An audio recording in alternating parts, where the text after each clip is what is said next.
Previously on No Reserves Radio. Oh my God, Angelo! Come on, have some self-respect. The Eagles can't hurt you if you don't constantly pander to them. Here's the biggest indictment of Dame that I can say. Dame has been so off this year that Rehn went on live air and said Jalen Brunson deserved an All-Star start over him. You are now Angelo Dudululo.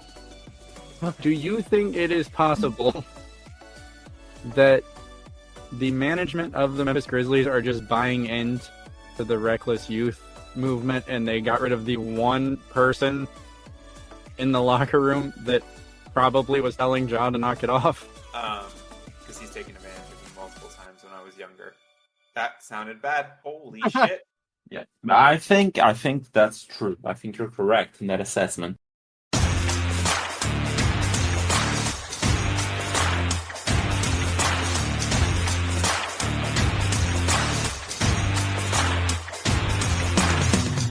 What's going on, guys? Welcome back to No Reserves Radio. I'm your host, Rehn. Angelo is with me, as always.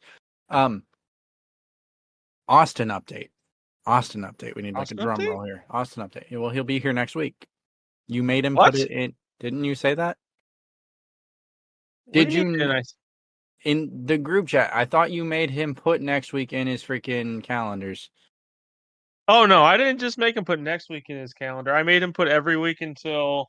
What was it, March 28th in his calendar? Yeah, so, yeah. Austin update. Austin's still alive. Pinned. It's pinned. So, before we get into it, tonight, pretty decently sized episode. If you haven't tuned in yet, Angelo and Alex had a guest, iForensics, I believe is his name, over on the football episode on Thursday. Give that a listen. If you haven't already, enough, I guess. You probably, it's got to be close. I am bad with names. Give it a listen. If you're a devout listener of No Reserves, you probably already have. But if you haven't, go check it out. Very, very fun guest from what I've heard. You've heard things?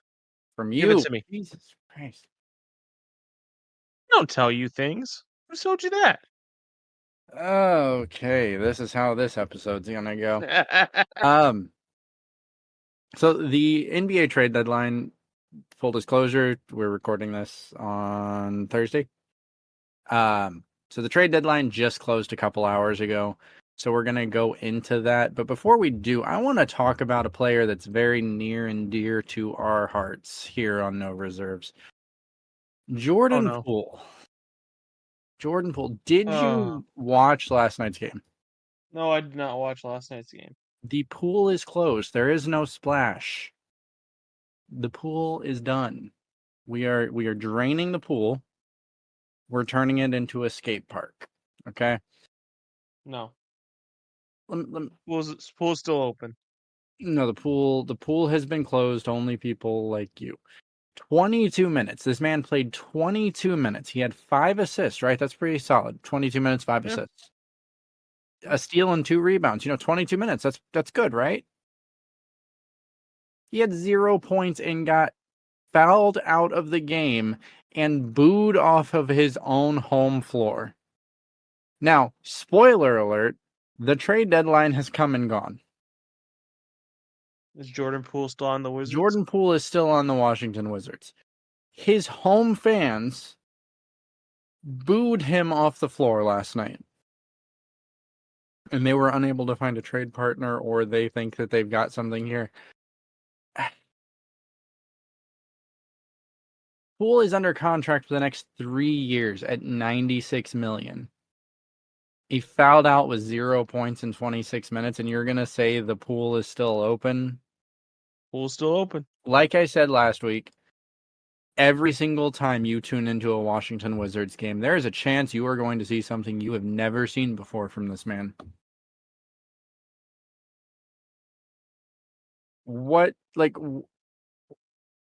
Play devil's advocate for me, Angelo. Tell me what I'm missing. What is it that you are seeing from this man to warrant... Bad games happen. Bad games definitely happen. It's a lot of bad games. Jordan Poole is a significant part of this historically bad season. Yeah. I think maybe Jordan Poole needs a little bit more around him. Like, it definitely worked in Golden State when there were also other weapons to distract. There was a lot of weapons to distract. Yep. And in Washington, that's not so much the case. I guess you could argue Kyle Kuzma, but I don't know. So what you're saying is Jordan Poole is going to be good as long as he's not one of the most important players on the team. So From the looks of it, yeah. when you can hide him on a second unit and you're comfortable paying this man $96 million I over wouldn't say 3 hide years. him on a second unit, but like, I mean, so far he's not shown any glimpses that he could be the main scorer on a winning basketball team. No shit. What you want me to say? I don't know. I'd Jordan expect a Poole more. VP? Like, what do you want me to say? It's atrocious. I don't even think Kendrick Perkins could get everyone to vote for that man. And Kendrick Perkins just caught us stray. speaking of Eastern Conference teams that you go to bat for, the Detroit Pistons, Lord. arguably one of the worst teams in NBA history, correct? So tell Right me now, yes. why. So tell me why when Cade Cunningham goes down with injury, right? And get You're well really gonna Cade. blame Cade for this? Since Cade has been down, Jaden Ivey has been immaculate on the court. First off, they're 4-6 without Cade. Over the last 20 something games, Jaden Ivey's averaging 25-5 with 45-40 shooting splits. I'm just saying, if I were building this team, I would be building around Jaden Ivey. The team seems to win more when Jaden Ivey's there, when he's the sole ball. Because Jaden Ivey's not a player that plays great with the ball out of his hands. But as the primary ball handler, scorer, it seems like it's worked a little bit better for the Detroit Pistons. And I'm not saying Cade Cunningham is terrible. I think he's part of a solution, not a problem. I just think there's something to be said for the fact that when he went out, suddenly the Pistons were playing something that's not entirely unlike winning basketball. I'm just saying we have to at least entertain the possibility that the team as it's constructed, because if you watch Pistons basketball, and I commend you if you do, because it is hard. I do it sometimes, and it's very hard to make it through some of those games. The pace. How long has Hmm? Cade been out? The last how many games? I think he hasn't been out straight games, but he's been out for 10 games this season.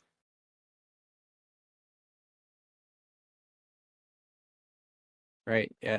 Yeah. I don't know how many he's been out straight, but when you watch the Pistons play, it's like you've got two different teams playing. You've got Cade Cunningham and then the rest of the Detroit Pistons. The pace they're playing at, it's not syncing up. And if you're going to build around Cade, that's fine. Cade is an excellent basketball player, and I have no problem with that. I'm just saying the way the roster is constructed, if you're playing the rest of the team, it kind of looks better when Cade's not there. Not because Cade's a problem as a basketball player. He just doesn't really fit too well with the way the rest of the roster is constructed. And I think that's showing because, again, they're kind of playing winning basketball when he's not there. I think you're overreacting to an extremely small sample size. I mean, but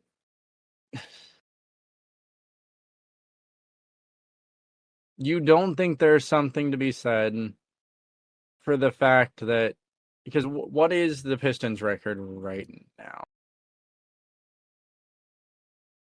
I should have had this pulled up, but I didn't think we'd actually get into this. So the Pistons are currently 7-43. Of those 7 wins, 4 of them have been when Cade is injured. Now, you can say it's a small sample size, and I won't really argue that, but of the wins, that's a pretty large sample size. Wrong? Am I wrong? And just based on the eye test, again, it's painful to watch Detroit Pistons basketball right now, and it's more painful even for me because I'm a Pacers fan. But the How does team I- does what? what? How does I'm a Pacers fan translate to Detroit Pistons bad equals bad for me? Homie, or Because you have to watch them 4 times a year? Like, what? no? I watch them multiple times a year. I watch a lot of basketball, Why? and because what happened November 19th, 2004 at the Palace in Auburn Hills, Michigan.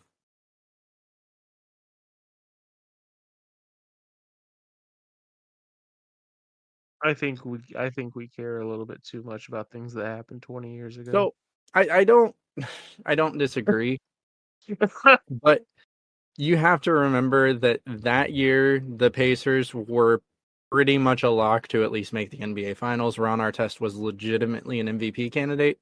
Jermaine O'Neal, fantastic. Steven Jackson, Al Harrington, Jamal Tinsley. It was a well-constructed roster. And then, oh yeah, you had this guy named Reggie Miller who was at the end of his career but was still scoring lights out.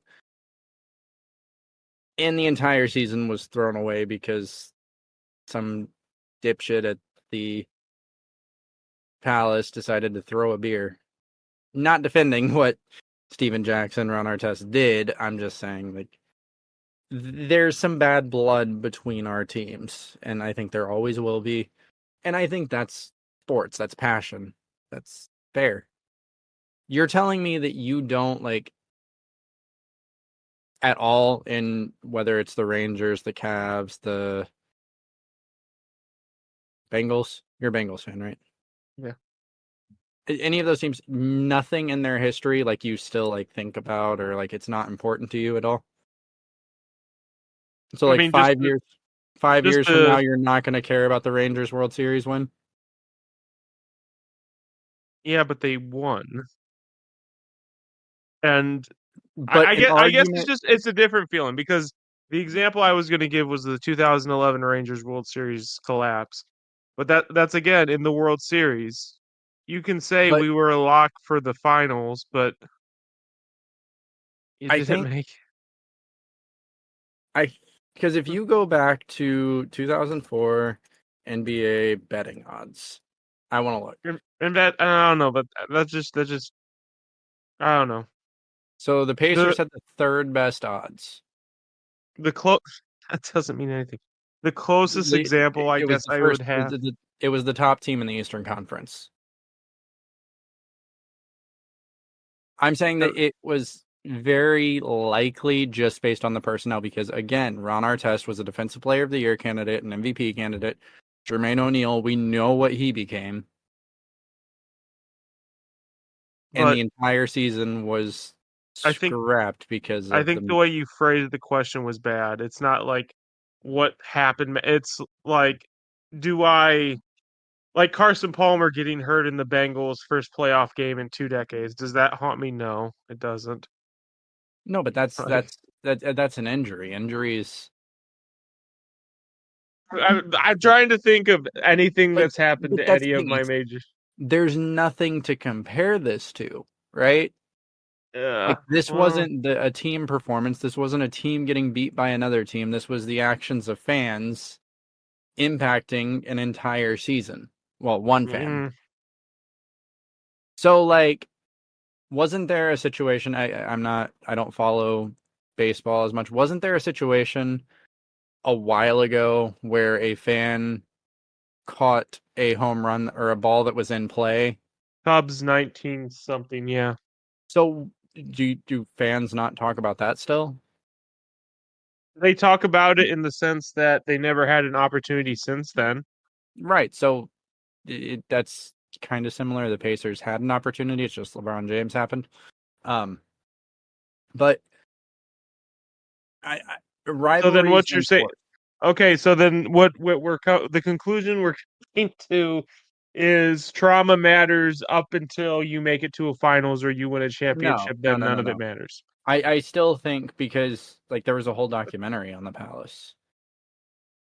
I think that there's always going to be a bit of bad blood between Pacer fans and Pistons fans, and I think if you were to ask any random Pacers or any random Pistons fan, they're going to say there's bad blood because of that. Like there's on-court rivalries like the Pacers and the Knicks, but that doesn't impact the same way or Pacers Heat. Like some of my favorite memories of being a Pacers fan was losing to Taking the Heat in LeBron. the Eastern Conference Finals. Because like there's some amazing moments from those Eastern Conference Finals. The dueling dunks where Paul George went and dunked it, LeBron went and dunked it, and then they dapped up at half court. Like it was fun. I have that on court rivalry. Like I get that. But I still can respect those teams. It's really hard to be one of those teams and have something like that happen because that's how many events like that have happened in So sports. let me ask you this, because because I had to think, and the first example I had was baseball. Mhm.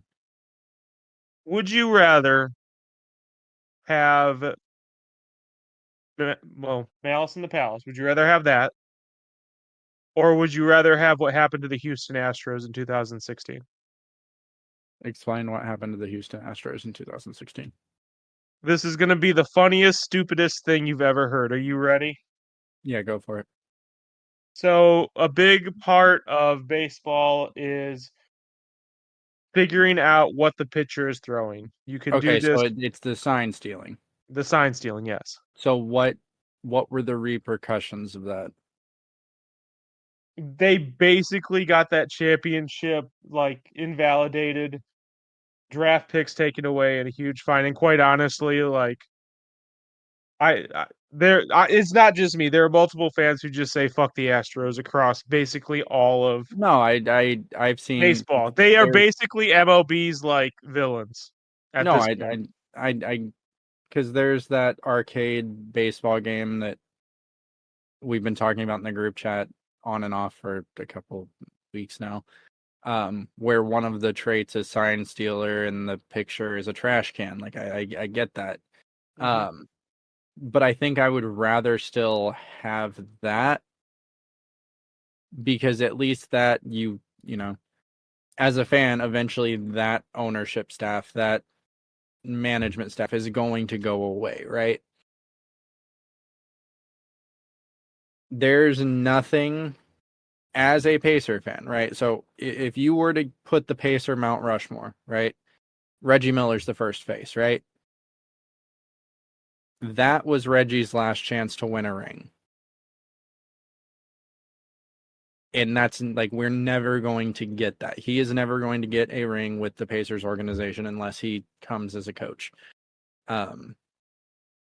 So to have that Even if he last came as chance, a coach, the Pacers aren't winning any rings. So we'll see. To have that stripped away and it to be because of a fan who think like he has a lifetime ban from like the Pistons. They banned him from ever coming back to a game. And just all the other fiascos that came with that. And I was young. I don't remember it as clearly as I probably should. And my main memories of it are the documentary that came out 2 summers ago. So now here's a question, because we got to talk about the guy catching the like robbing the home run for the Cubs World Yeah. Series.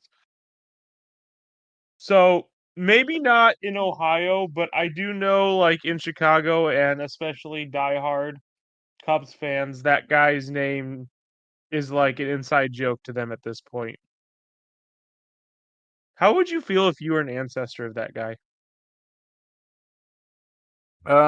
It depends on how much I care about baseball. Really? Yeah.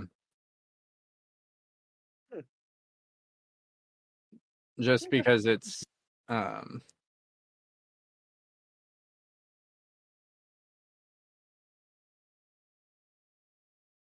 So anyway, we were talking about Cade Cunningham. right. So there was a discussion on the football episode with Forensic that I actually, and this is the reason I asked if you watched the episode. There is a topic I did want to broach, and Cade Cunningham kind of is a good segue, kind of isn't. So the topic of what a game manager quarterback is came up. Mhm. And I asked both Alex and Forensic to define what they think a game manager is. And it turned into a topic because I'm good at derailing segments Yeah. of me basically saying that I think the way NFL players are viewed is more or less in the hands of the media and content creators like ourselves. Do you agree or disagree with that sentiment? And who are some players in the NBA that you feel like either get too much credit or not enough credit? So, like the example we used was Justin Herbert or Lamar Jackson. Which one would you rather have? Gut reaction. Lamar Jackson, but I don't really follow. That's fair. But I know that name because he's the MVP. Like, Yes. I know the superstars in the NFL. So, me, Alex, and Forensic listed the top three quarterbacks, and we never even considered Lamar, and that was kind of the juxtaposition of the whole point. So, what players do you think like get unfairly rated high? Like, obviously, I think we can safely say Jokic and Giannis deserve to be in the top conversation. But Right, who's yeah. a player that you think is in that top conversation that you think hasn't earned it, and it's more that people are talking this player up, and so it's like, oh yeah, this player's a top, So even though is it fair to say it's they haven't earned it, or is it they earned it in the past, but they're not living up to that standard anymore? it could be They've either or. progressed? So I think that has to be Damian Lillard. I think Damian Lillard's been much better lately, but this isn't the same Dame that we're used to. Gotcha. And for him to make the All-Star game over players like De'Aaron Fox, or you're gonna hate me for saying it, Trae Young, it's kind of ridiculous at this point because he made it based on his name. Besides that, Zach LaVine is probably the best empty point scorer in the NBA. Do I think he'd be an amazing second, maybe third star? Yeah. Is he going to lead a team? No. I think we're seeing that now.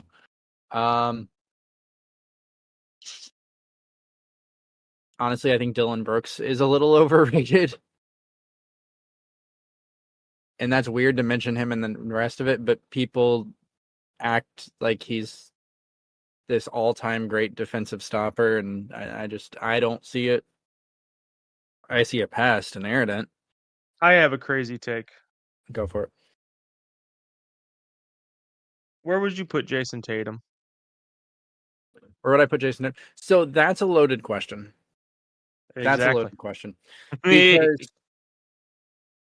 talent-wise, Jason Tatum is up there, absolutely, for sure. Tatum also has collapsed in the playoffs a few times. 100%. I don't think he's overrated. I think do. he's going to get there. I think that he has do. too much talent. You think he's overrated? Yes. I mean, the dude's only 25. It's not. Explain why you think he's underrated or overrated. Because this is going to be spicy. I think in terms of like Giannis or Jokic, he's not even close, quite honestly. Because if you transport Giannis or Jokic to those stacked Celtics teams, they have more than one finals berth and one finals loss. So let's do a quick. This is gonna be real quick. I don't want you to think. I want you just to react. Okay. Okay. So, best player in the NBA. Right now, Yoke. Second. Giannis. Third. Luca. Fourth. Jesus. Embiid. Fifth. Mm, So that's really hard. this is what I'm saying. So once you get to the point that it's really hard to discuss it, because I'll say go ahead and not rank them 5 through 10. Oh, you could bring up Shea, you could bring up Tatum, you could bring up So you do have Tatum in that top 10. potentially. Well, yeah, no, not potentially. Yeah, probably. So that's what I'm saying. Like I don't, unless you're saying he's a top 5 player in the NBA, which I don't think many people are. I think people are. I think there's flashes where he is. I think when Jason Tatum is on, Jason Tatum is a top 5 player in the NBA. But I have a hard time saying, like, you're basically arguing semantics if you're like, oh, he's not top 5, he's number 6. Like, I guess that's fair. he's in the top That's 10. fair. So I don't think he's overrated. I think he is fairly rated, but he does get pushed into that top 5 when he plays well, as he should. Like, when he's playing as a top 5 player in the NBA, he's a top 5 player in the NBA. There are nights Jason Tatum is probably the best player in the NBA. I don't know. There are nights. There are nights.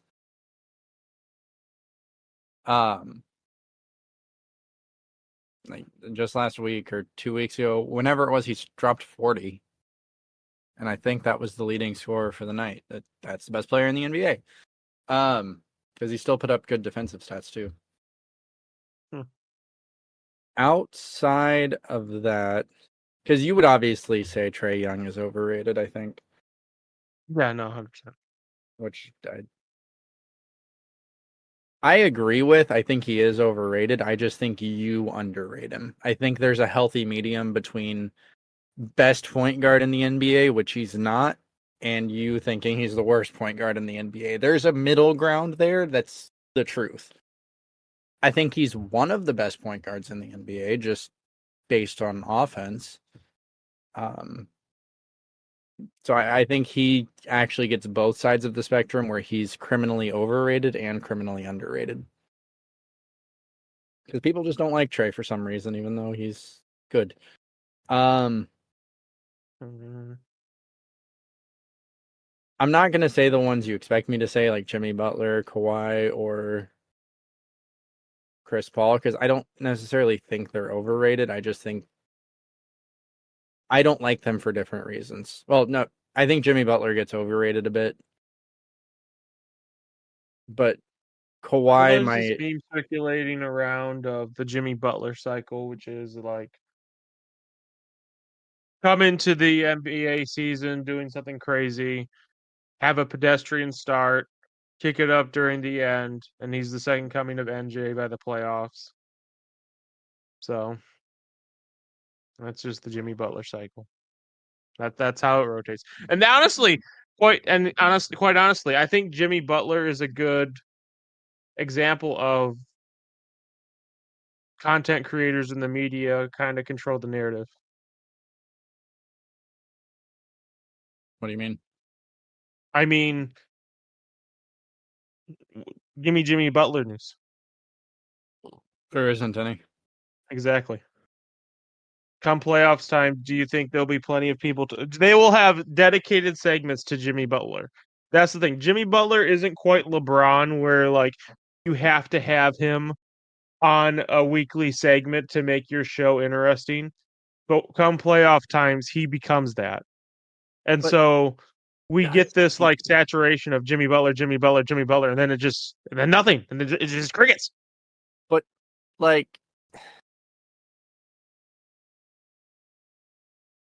everyone says, oh, he's the second coming of MJ in the playoffs. Like, as someone, I'm talking to you, who thinks rings are the most important thing ever and nothing else matters and who cares about performance. Jimmy Butler hasn't won anything. Exactly. That's why he's a perfect example of my synopsis. But you're guilty of that more than anyone I know.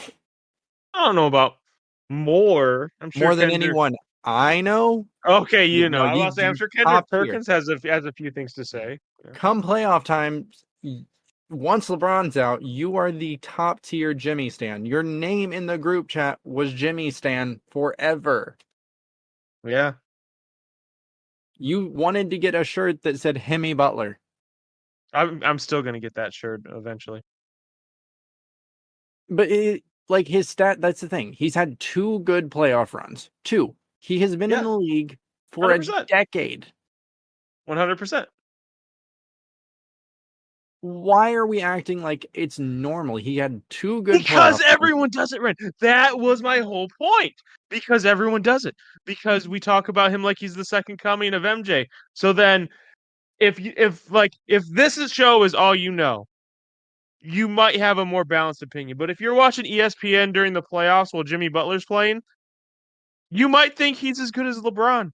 If So that's all you watch. And that's what happens. Then that person talks to another person, and then that person talks to another person, and now suddenly Jimmy Butler is a top 10 player in the NBA.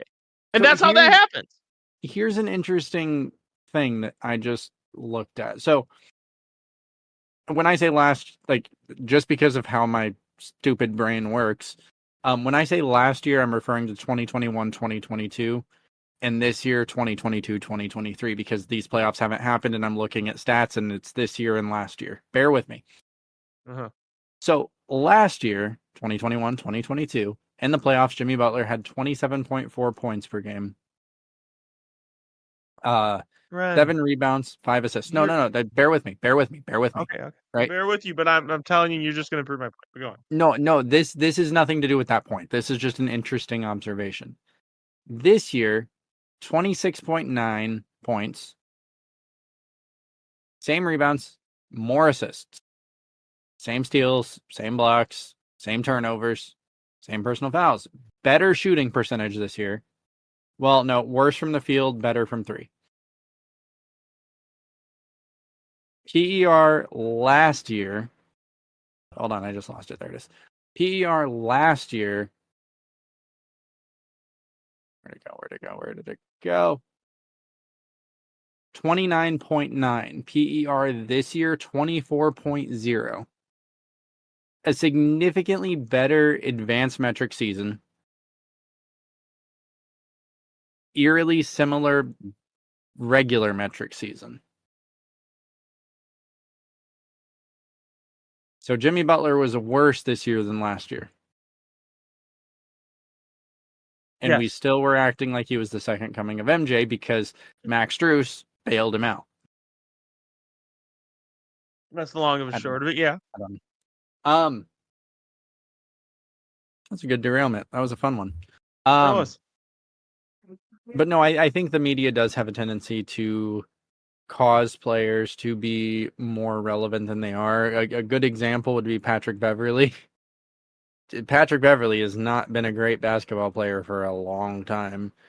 And we still care about his opinions when he goes on podcasts because he's real and honest and isn't afraid to speak his mind. And it's like, he still sucks compared to the rest of the NBA.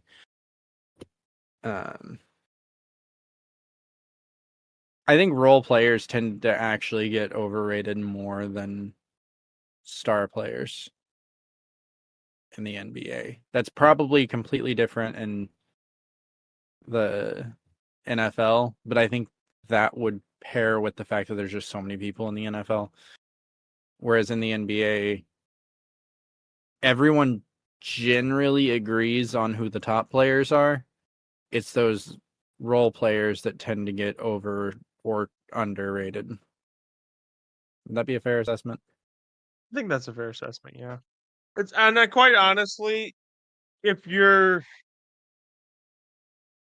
have time to like invest and research all the advanced statistics on each of these players, sure, I'm sure you could come up with a fairly accurate tier list. But to someone just watching, I don't know. I could see why it would be hard to rank like Max Strus and I don't know, Gabe Vincent.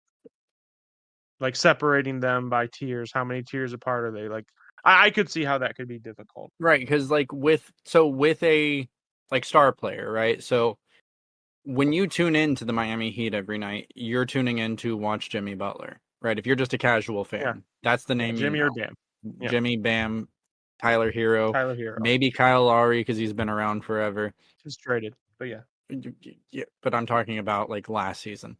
Oh, okay. Yeah. Gabe Vincent, Max Strus, Caleb Martin.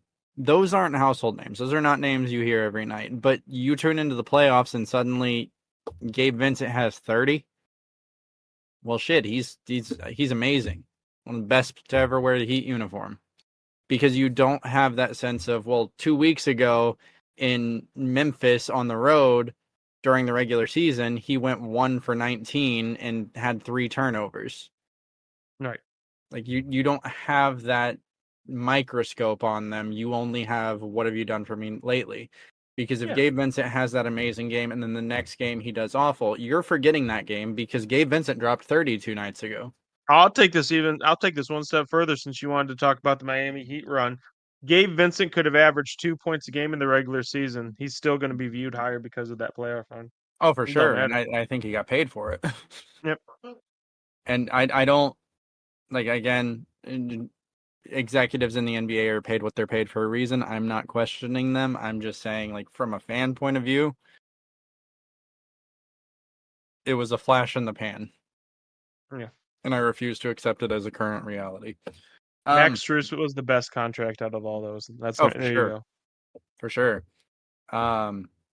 Where did Caleb Martin go?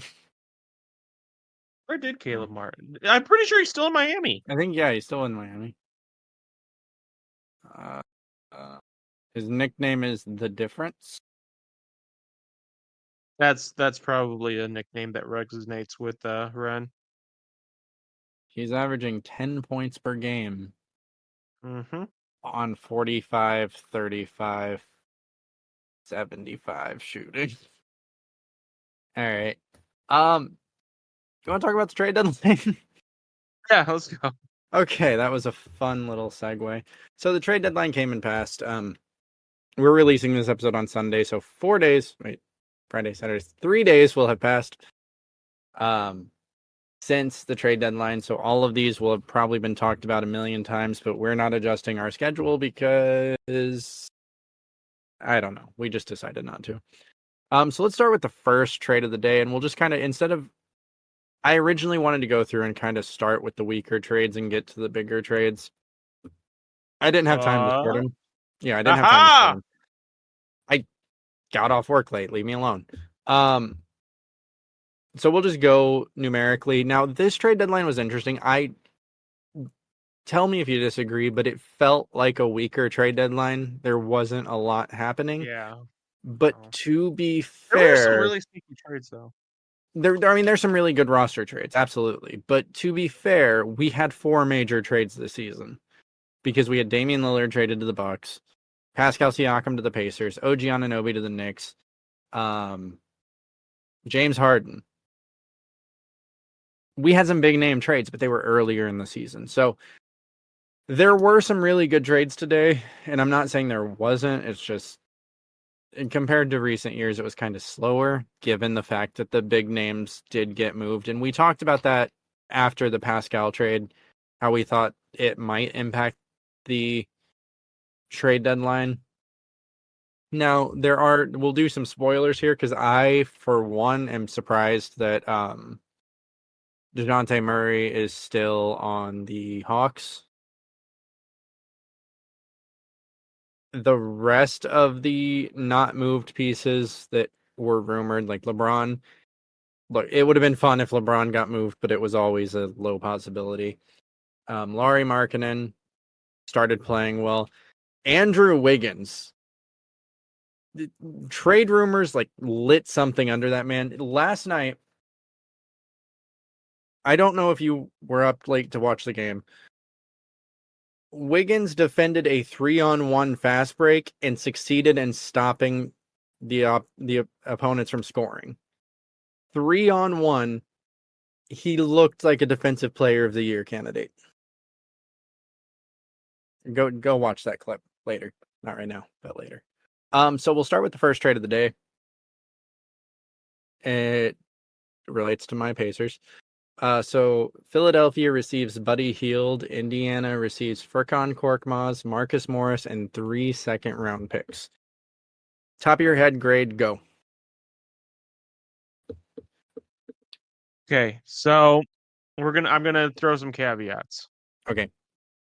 So if the 76ers, if or when the 76ers re-sign Buddy Hield, I think this is a solid B. Yeah, it's absolutely a great trade if they're able to retain him, which I think they will be able to. They've got If they don't, but if they don't, then I have no idea why the hell they made this move. Oh no, it makes absolutely if they end up not re-signing Buddy, 0 cents. 0 cents. Like I think I don't remember if it was you or Austin who said it earlier, but if Buddy Hield doesn't resign, the 76ers just donated 3 second-round I draft said picks that. to the Pacers. I said that. And what this trade ended up being, spoiler alert for later in the day, was Furkan Korkmaz and 2 seconds because one of the seconds in Marcus Morris got flipped for Doug McDermott from the Spurs. So we'll say that one now. So we'll continue talking about the Hield Korkmaz Morris trade. So from a Pacer standpoint, I don't like it that much. Like I get getting assets in the second round picks because they're additional picks. You can trade them for salary filler if you need to. Furkan Korkmaz is a nice piece. I knew Marcus Morris wasn't going to be a lasting piece, just because he doesn't really fit the team's needs. Philadelphia, in my opinion, gets the obvious best player in the deal. I always like to see that. And like you said, like Buddy will help them win some games while Embiid's out, but if they don't re-sign him, it's kind of a wasted trade. I like I said, if they don't resign him, the only even fathomable reason that they decided to make this move is to make it look like they had a chance if Joel Embiid was there, which is quite honestly a stupid reason to trade 3 second round picks and the players they traded. I mean, at least they're second round picks. I guess. Philadelphia, I don't know their history of drafting in the second round. The Pacers are okay at drafting depth in the second round, so it is what it is. Next trade was Utah received Kira Lewis, Otto Porter, and a 2024 first round pick. Toronto got Kelly Olynyk and Ochai Ubaji. Repeat this trade. Sorry. Ubaji. For the love of God. Utah receives Kira Lewis, Otto Porter, and a 2024 first. Okay. Toronto receives Kelly Olynyk and Uche Ubaji. Toronto receives? Yeah. What the hell is Toronto doing? Yeah, now that I've looked at this, so to be fair, Otto Porter, very injury prone. We are just a couple years removed from him contributing to Golden State, like a significant production to that Golden State Warriors championship team in, what was it, 2022? I think Otto Porter started a couple games, but he is injury prone. I think he's barely played over the past 3 years. Kira Lewis, nice nice piece, and a 2024 first. Kelly Olynyk is nice. Yeah, he's a good spot up, but what? Yeah. What are we doing? I don't know if Toronto made another trade. Hold on. If they made another trade, I'm okay with it. If like it was part of a bigger trade. It was not part of a bigger trade. They did make another trade though, so we'll talk about that when they didn't make another trade involving that. They didn't? Nope, not involving those pieces. Then what are they doing? I don't. This is the most confusing trade deadline I think I've been a part of. Yeah, it's been weird. This one confuses me because I still don't know what it is. So Philadelphia receives question mark. Detroit Philadelphia. receives Daniel House and a 2024 second round pick. Okay, so So Detroit got a my guess pick. is Philadelphia What? Wait, probably. but they received question. Is Philadelphia just like donating second round picks? That was probably either futures or cash. It's just it hasn't been updated, and I don't know why Woj isn't updating things.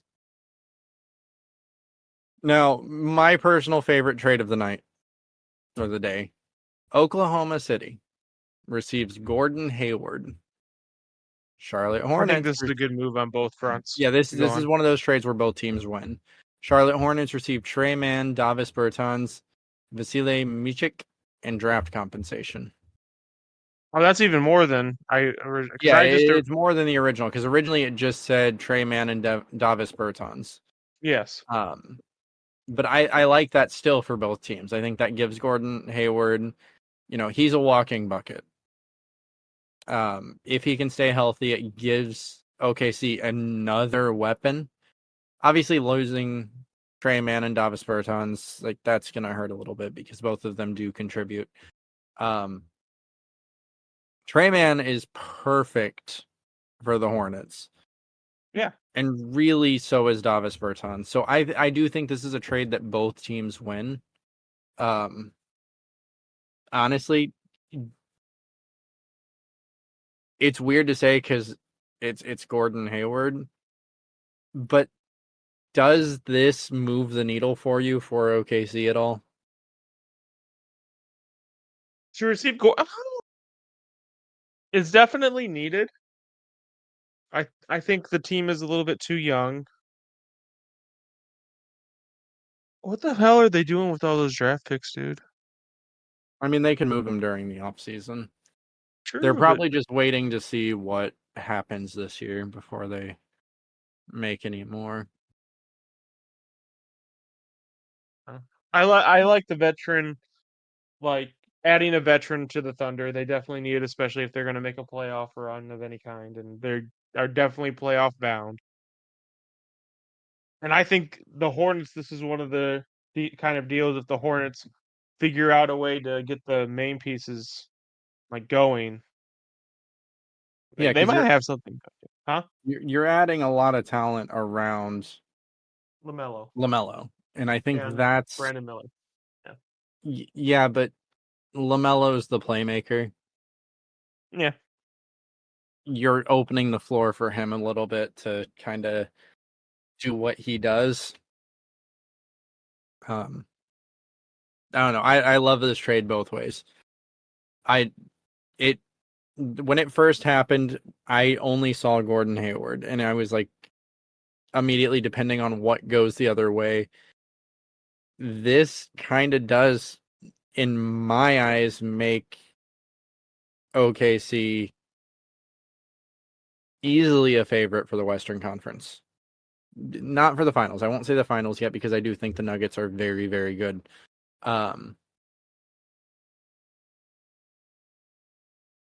I just think that you're adding another element on top of the pieces that are already there without sacrificing anything from that core. So I think it's a win-win. Next one. This one. This one. New York Knicks receive Alec Burks and Bojan Bogdanovic. Detroit Pistons receive Quentin Grimes, Malachi Flynn, Evan Fournier, Ryan Arcidiacono, and 2 future second-round picks. So last year at the trade deadline, the Pistons were offered a first-round pick for Bojan Bogdanovic. I think that was on the table as recently as this season. Is this a good example of a team waiting until the deadline and then deals evaporating and taking just whatever's offered? Because Yes, 100%. Quentin Grimes, Malachi Flynn, and Evan Fournier, like, I'm not saying they're bad. They're not great, but A first round pick would be a lot more valuable, especially you get a later first from the Knicks. I think they have some pick swaps with some bad teams. Who knows what that could end up being? Instead, The Pistons kind of have to move pieces for picks, but they should have just accepted the first, quite honestly.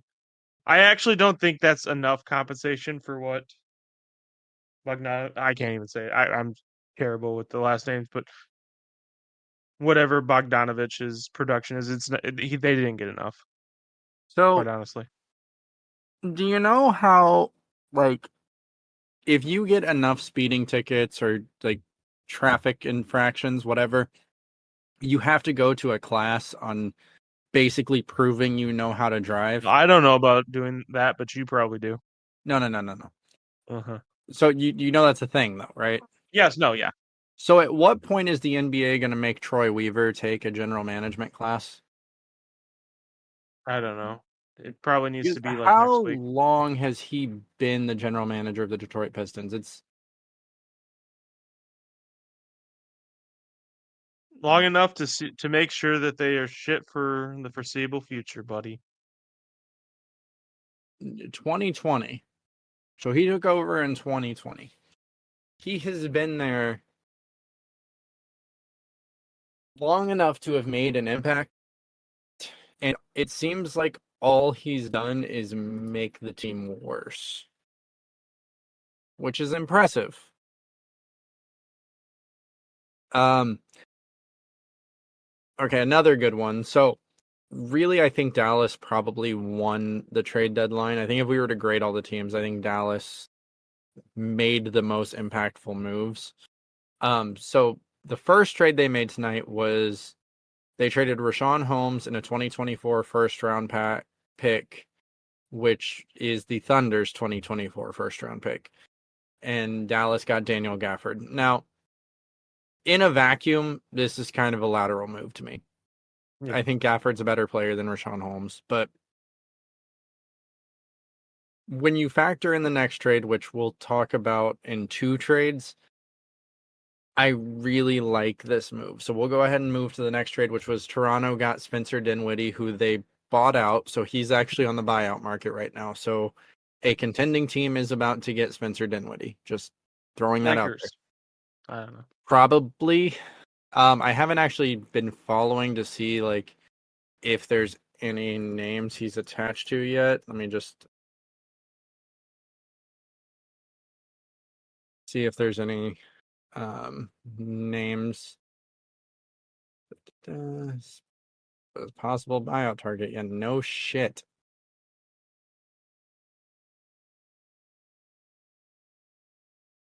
Los Angeles Lakers are the front runners to sign guard Spencer Dinwiddie when he clears waivers. Sources tell ESPN. There you go. So yeah. And that makes the most sense for sure. And then Brooklyn received Dennis Schroeder and Thaddeus Young. It's bad teams trading with bad teams. I got nothing. I like all these players. I like all 3 of these players. Spencer Dinwiddie, Dennis Schroeder, Thaddeus Young. Like all of them. Have fun golfing in June. So the next trade, actually, the Hornets had a nice deadline too. Yes, they did. So the Hornets received Grant Williams, Seth Curry, and a first-round draft pick. I don't know who the owner of the original first-round pick is or what year it is, because that's not on the list. Then Dallas receives P.J. Washington in 2 seconds. So P.J. Washington, best piece in the trade. Dallas just got a lot better with the addition of Daniel Gafford and P.J. Washington. On the flip side, the Hornets got a lot better. Oh, for sure. The Hornets got a lot better. I really do like Grant Williams as a defensive player. I think we had said early on in the season when that trade first happened that sent Grant Williams, or free agency. Was it a free agency signing? I don't know. Go listen to the episode. It's old now, but go listen to it.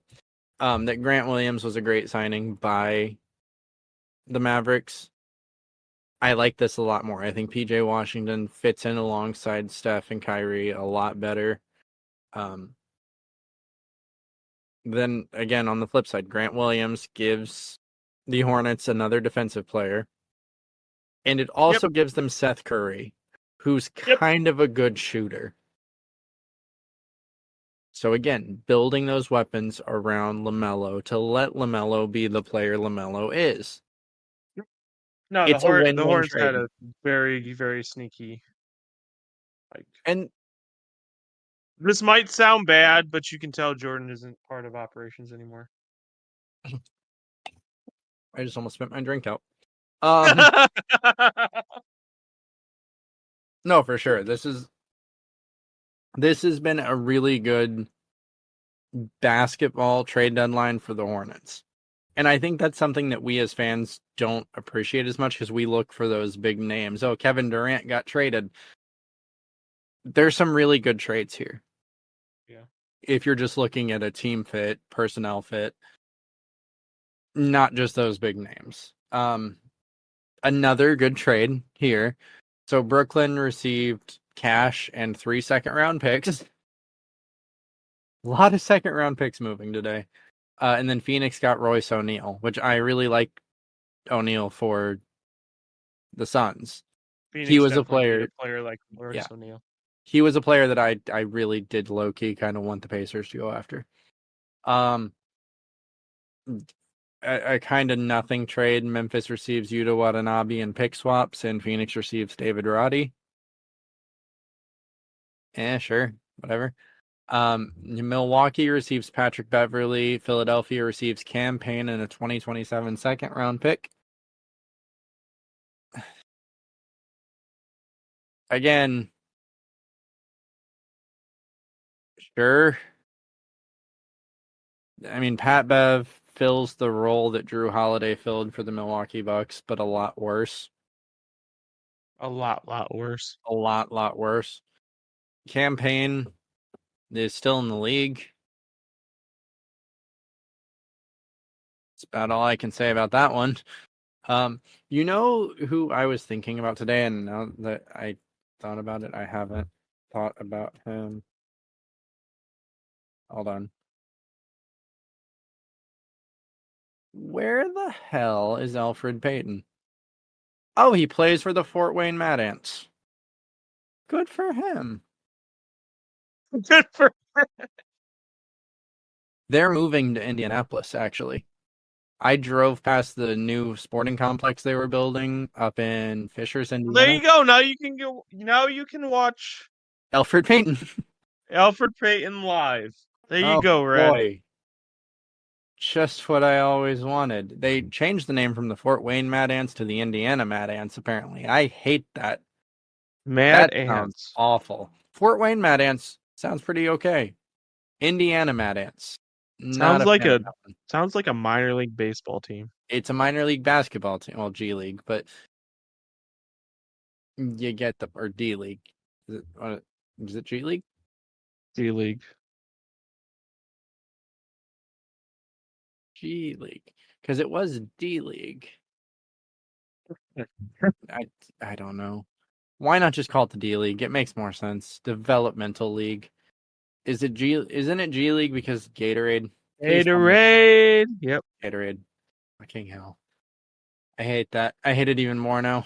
The Indiana Mad Ants of the Gatorade League. That's stupid. This is my favorite thing of the night. Because I'm reading off of someone else's list.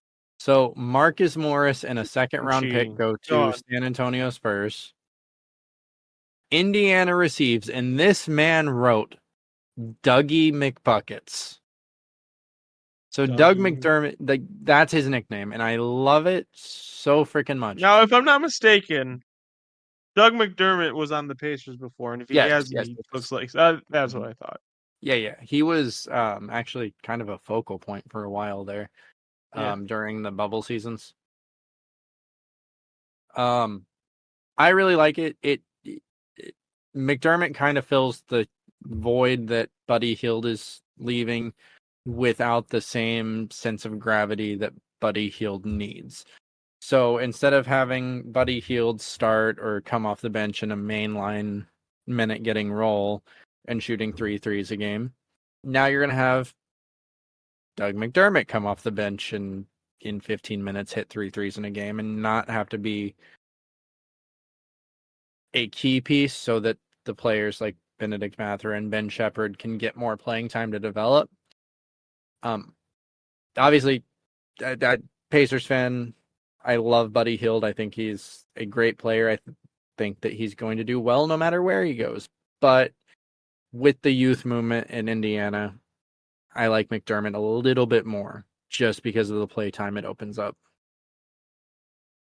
And also Marcus Morris. The Marcus Morris era in Indiana was over in like 2 hours, and I'm so happy about that. Yeah, you guys got a lot of veteran like depth pieces to really help a run.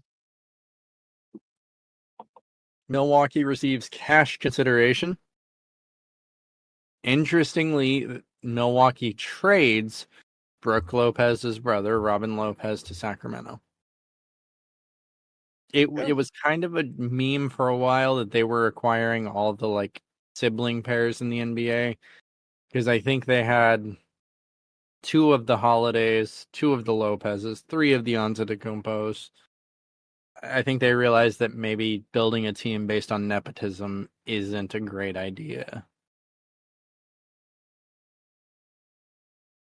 Maybe. Stop it. I mean, they were your favorite team last year, so maybe they're not first in roster construction, but they're first in Ren's heart. Not anymore. Boston receives Jaden Springer. Philadelphia receives second-round pick. So Philadelphia was pretty active tonight. They got a lot of second-round picks. They had to. They gave up 3 of them. Portland receives Delano Banton, and Boston receives a heavily protected second-round pick. I feel like if I We're was doing heavily protected. Yeah. I feel like if I was a NBA player and I was traded for a second round pick, I would demand it at least be a heavily protected second round pick. My God. Like 31 through 34 protected. Like, let's go. Then the last trade of the day. It started with the Pacers, it ended with the Pacers.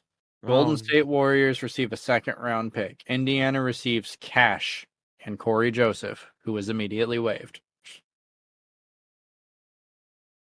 Okay. So there you have it. It was not an exciting trade deadline. No. A lot of really good trades, just it wasn't exciting. That's fair. I think winners are obviously Dallas, Charlotte. I guess you could put Indiana in there. I wouldn't put Indiana in there. Oh, Even as a homer, I would not put they're Indiana the only in there. ones left. I would say OKC. Okay. Oh, yeah, that's true. They got Gordon. I would say OKC. I think OKC is up there. I think the obvious winner is Dallas, and second would be Charlotte, and then OKC just on the basis that realistically, did they get the best piece of the day? No, it's between PJ Washington and Gordon I'd Hayward. say they did. It's between PJ Washington and Gordon Hayward. Yeah. Either way, Charlotte traded the 2 best pieces of the day. So what are you looking forward to for the rest of the season? Seeing if the Cavs can maintain being a top 3 seed.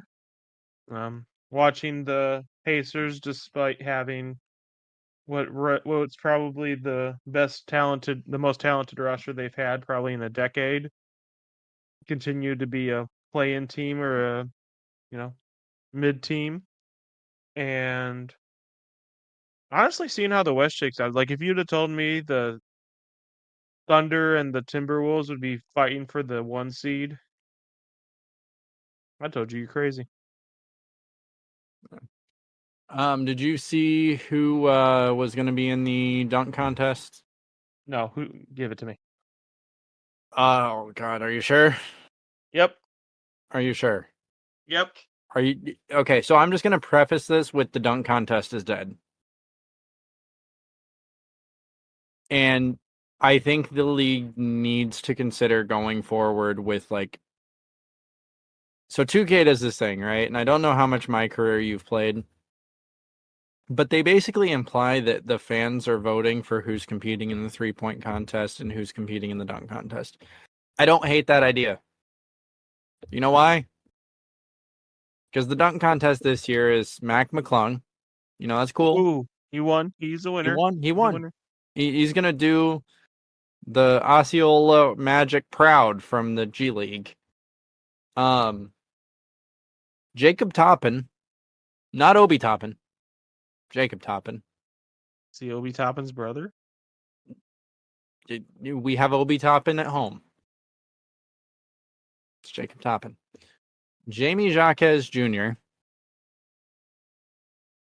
I want you to go watch some For Heat Miami. games.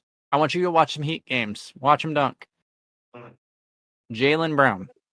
So finally a star player. Finally Jaylen a Brown, there we go. freaking star player. Yeah, Jaylen Brown. Are you at all disappointed? Because I was disappointed. Like Mac McClung, I'm all for. Bring it on. Single-handedly saved the dunk contest last year. Can he do it again? No, I guess I just don't expect that much from the dunk contest anymore. Such a LeBron apologist trying to say that that's why. This guy. 3-point contest. We didn't talk about that. Nope. 3-point contest. Hold Is on. Matt McClung in that? No, Mac McClung can't shoot. Okay. Just making sure. Sorry, 3-point contest. So it will be Malik Beasley, Jalen Brunson, Tyrese Halliburton, Damian Lillard, Laurie Markkinen, Donovan Mitchell, Karl Anthony Towns, and Trae Young. So a lot of really, really, really good shooters. I feel If like in Trae Young previous... wins, I might actually skip the next episode. He'll be in an alcoholic coma. Yeah. Honestly, low-key, Malik Beasley is severely underrated as a 3-point shooter. Yeah, I agree with that. I think that this is a homer pick, but I'm rooting for Donovan Mitchell. Oh, obviously. I mean, I'm rooting for Tyrese, but I do think Malik Beasley is a very good pick here. I think that it's nice to see someone that's not already not a star player get put in these contests, because a lot of the times the role players are better at these things. And then the skills challenge. Because everyone cares about the skills challenge, right? The skills. Skills challenge. So there's 3 teams. There's the Indiana team, which is Tyrese Halliburton, Miles Turner, Benedict Mathurin. Boo. The top picks team, which is Anthony Edwards, Paolo Banchero, and Victor Wembanyama. Oh, that's gonna win. And then there's hold on, wait, let me pull up the stars. Where's the stars? Where's the stars? There's a third team, and it's... Why is every article just about the... Just about the what? The top picks one, which is Wemby, Ant, and Paolo. Because that's the one that's gonna win, Ren. I don't Yes. think so.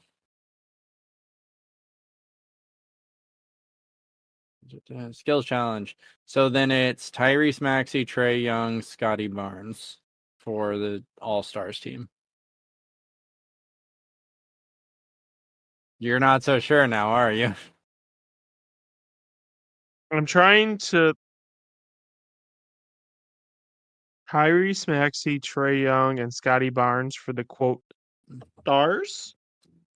All-Stars. All star. Oh! They put all stars in front. No, they're getting. So They're getting flipped. keep in mind the skill competition is handling, passing, as well as shooting. Mm-hmm. This is the only team that doesn't have a big on it. Yep. They have a kind of advantage when it comes to like agility and handles. Yeah, but they have a disadvantage when it comes to Trae Young. Oh God. What else you want to talk about? What do you Oh, wanna talk about today? the Pistons waived Killian Hayes. Oh That's news. man, Do you think he'll get picked up? He's 22 years old, former 7th overall pick. Couldn't even play on the worst team in NBA history. Do you think a team takes a flyer? I mean, I'm sure he's at least worth a shot. I'm Like a guessing he's two-way not linked to the contract? Lakers. I could see him on a two-way contract. I just, again, you're literally, you can't cut it on the worst team in basketball history. It's not a great sign for his future. The Mavs have signed Seth Curry 3 times and traded him away 3 times. Oof. Miles Bridges was supposed to be traded today, but he decided he wouldn't approve any trade and will remain with the Hornets for the rest of the season. Wait, what? Yeah. Huh. So he signed a qualifying offer, which means he has the power to veto a trade. Interesting. Yeah. We just typically don't hear about that, but it's probably because PR nightmare of moving states when you're, facing criminal charges. It's the 3rd straight year the Chicago Bulls haven't made a trade at the deadline. And I think we are all kind of shocked by that, just because it felt like it was only a matter of time until one of the 3, if not all 3 of their big 3 were gone. They're running it back, apparently. Pistons are waiving Joe Harris, so there's another shooter on the market. Grizzlies waive Victor Oladipo. There's a all right backup guard. I'm just trying to get through the waiver wire real quick. Okay.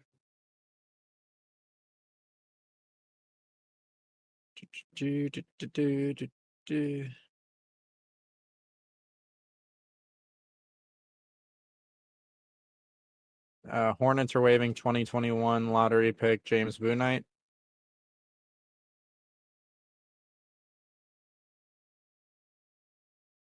OG Anunoby will miss 3 weeks at a minimum.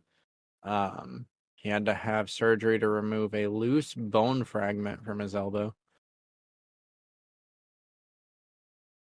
The NBA in-season tournament is being renamed to the NBA Cup. That's just a stupid name. I already gave you. Like the LeBron Invitational was also a stupid name, but it would have been just as good, if not better. Like the NBA Cup. This is Matt, fucking golf now. We're gonna have invitationals and well, cups and it's this one's the U.S. Open over here. This only has U.S. players. This is the International Open. It only has international players. We're gonna do this now. NBA Cup. it's modeled NBA after Cup. FIBA rules. So NBA Cup. yeah, it's the Mavericks will be among teams pursuing Spencer Dinwiddie in the buyout market. Don't know about the fit, but sure. Detroit waived Daniel House. He's another one.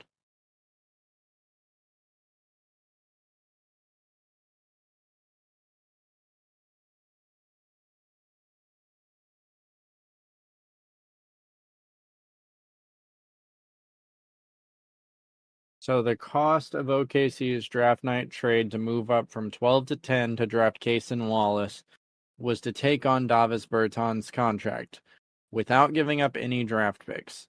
The Thunder just flipped that contract to trade for Gordon Hayward without giving up any draft picks. So essentially they got Cason Wallace and Gordon Hayward for free. Pretty good. OKC is just like run They've different. been really run very well for a very long time. So these are the 6 teams that didn't make a trade of any kind between opening night and the 2024 deadline. Los Angeles Lakers, who we thought were making a deal. The Chicago Bulls, who we thought were making a deal. The Atlanta Hawks, who we thought were making a deal. And then the Nuggets and Magic. Nuggets and Magic didn't need to make a trade. You can argue the Lakers didn't need to make a trade. Bulls and Hawks needed to make a trade. Yeah, no, 100%. I quite honestly don't like the bull. Like, quite honestly, the Bulls and the Hawks just must enjoy mediocrity. I mean, at this point, but like, to be fair to the Bulls, like they had enough success that they can just coast for a little bit.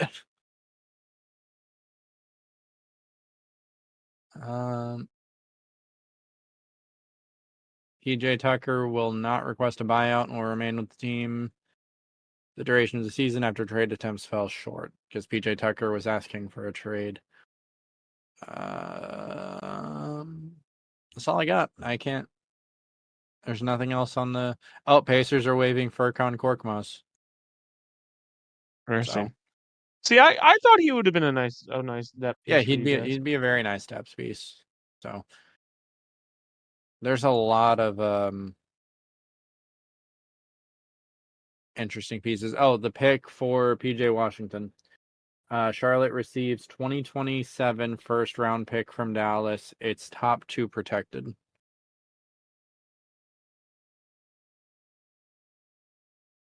What else you want to talk about? You have anything else to talk about? Been a slow week in the NBA world besides the deadline. So,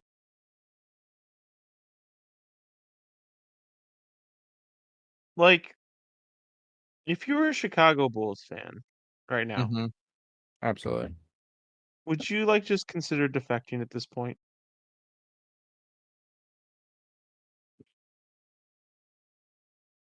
Like, end the misery? I don't know. I definitely am probably.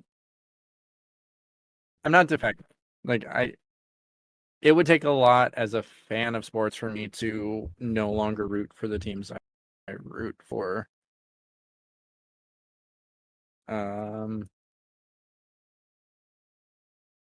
That said, I might be outside of the United Center tomorrow with the little sign telling them how I feel. Maybe start That showing sounds up to some games wearing a bag on my head. Like be really comical and cartoonish about it because like I said, everyone in the NBA news sphere felt the Chicago Bulls were going to make a trade of 1, if not 2, if not 3 of their big 3. And instead they didn't make a single move. Do you think this is like a case of like the Bulls didn't get what they wanted, so they just kind of They threw a waited and tantrum waited and and hung up waited on and the then phone? yeah. Yeah. And now they're gonna go into another offseason with the same roster that, maybe year 1 or 2 it was cool. We didn't know if it was gonna work, but we're really sure it's not gonna work now. And I mean, I don't know. do you think with the loss of Embiid, the 76ers fall far enough to get the Bulls into that 8 seed? No. Because the Bulls are 9, and behind them are a combination of the Detroit Pistons, the Washington Wizards, the Charlotte Hornets, and those teams are too far back. Then you've got the Raptors, the Nets, and the Hawks, who are the Raptors are like 8 games away, but it's not undoable. No. They're tanking at this point. So the Nets and the Hawks. Do you think the Nets and the Hawks are better than the Bulls? Yes. Really? Yes. Maybe not the Hawks, but the Nets, yes. That's surprising. So you think the Bulls are a lock for the play-in, but you don't think they'll make it just straight out? No. Time will tell. No. I think that the 76ers are going to experience a lot of growing pains without Joel.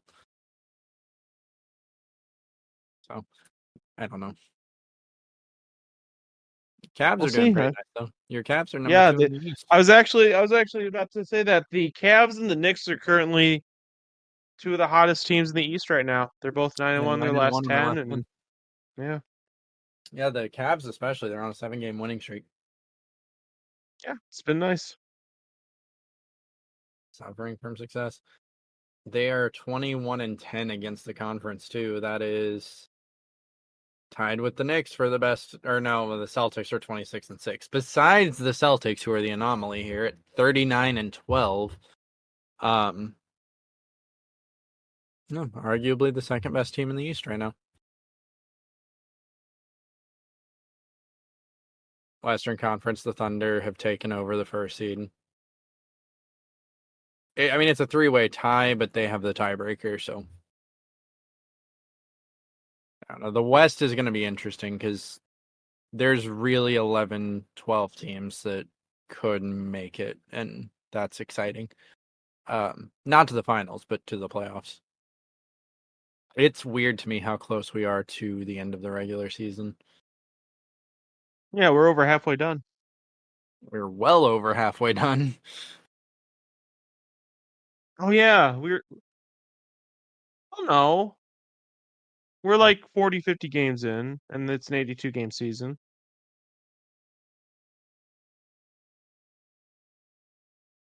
The Thunder are 51 games into an 82 game season. Yeah, they still got like 41 30 is to go. halfway. I guess. I don't know. You got anything else? I do not. Well, hey guys, if you like what we do here, do all those things we ask you to do every episode. Like, comment, subscribe, follow, whatever the platform you're listening on lets you do. Leave us a review. Those do help a lot, and we do enjoy them. Follow us on socials at No Reserves. If you haven't yet, I told you at the beginning of this episode, Angelo and Alex on Thursday released an episode with a guest. Go check it out. His name is Forensic. He's Yes. You got it right this time. Good job, buddy. that's what I said at the start of the episode. No, you didn't. Well, he's a streamer. He explain what he does, because I'm sure you explained it there, but for our listeners here who have not gone over there yet, sell them on going to listen to this. What does Forensic do? Well, he is a streamer with about 20,000 subscribers. He mostly talks about soccer and like soccer lines and parlays and stuff like that. But he seems to have a really good community. Alex is actually a part of his community. This is actually how he like because I didn't ask for him to be on the show. He asked to be on the show from Alex. This is how he got on the show. Him and Alex is a watcher of his, and apparently he has a really good community. And he asked to be on the show, and I obliged. But Well, if we had a lot of really good conversations. He's a Bears fan. He likes talking about football, and he actually says he wants to come back. So we'll see. We'll have to get him back. It was a pretty good episode. You should have watched it, Ren. I will, I Throw shade at you. I'm gonna throw all the shade at you. at least I understand how our metrics track. No, you don't. Yes, I do. But no, if you go listen to that episode and you like it, let us know, because we will get him back on the football pod pretty quick. I don't know. I doubt he likes basketball, given the like No. overlap. In fact, in the intro, it was basketball hater. Oh, that's fair. He specifically suggested that. So That's strange. Um, even sports I don't like, I don't hate. what was the intro? Hold on. Hold on. I'll get exactly what it said. Because I made a comment about it in the intro, and I threw a lot of shade at him in the intro after I read that. Not gonna lie. He laughed at it though, so it's all good. That's good. But if you Yeah. guys like it, let us know so that Angelo and Alex can get him back on that. Perhaps as a little. Oh yeah, NBA hater. That is actually what. Well, so maybe he just Anyway. hates the NBA. He might like basketball. He could just hate the NBA. That's fair. That's fair. I didn't know. I do not know. But don't worry, Ren. I'm gonna get him for you. I'm Okay, gonna make sure. Huh? you do that. I'm gonna make sure he knows. He knows that you are a fan of basketball and Playoff runs that ended the second round. Why aren't you a Yeah. 76ers fan? What? Why aren't you a 76ers fan if you're such a fan of playoff runs that end in the second round? Who am I a fan of in hockey, Angelo? The Penguins, The Penguins are from where? Pittsburgh, What state is Pittsburgh in? Pennsylvania, What else is in Pennsylvania? Philadelphia, Who is their hockey team? the Flyers. That's why I'm not a 76ers fan. Wow. The only good thing to come out of Philadelphia is Gritty. The Gritty. No, Gritty is fantastic. He hands down my favorite mascot in all sports. I hate the Flyers with a flaming passion, but I respect the hell out of Gritty.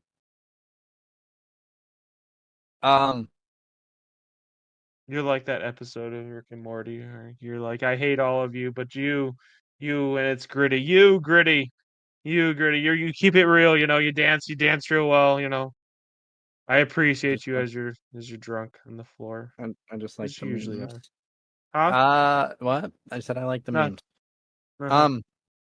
But yeah.